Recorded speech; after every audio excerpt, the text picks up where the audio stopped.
Aerospace once every 2 years. It's a major exhibition in the fields of aerospace, defense, security. This is a major event for the UAE, which is a partner country. We have excellent relations with them. We think that technology and innovative technology, innovative sectors, and aerospace is one of them, can help us in our bilateral relations.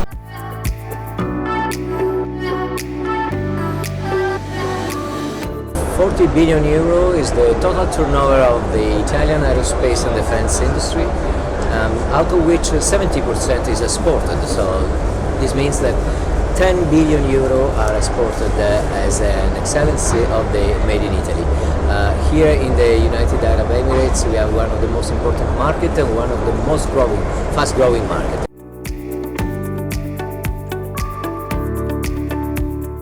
Directly, the sector of aviation and aerospace industry occupies 50,000 people in Italy.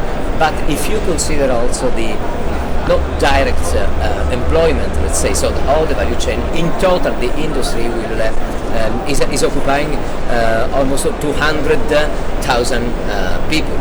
So this is the reason why Italy is one of the main contributors to the total trade in the world of this sector. And the Italian Trade Agency for the first time is supporting also the medium and micro companies with the first institutional collective participation, the governmental participation, which grouped together 9 Italian companies together with the Italian Association of Aerospace and Defense Industry Producers.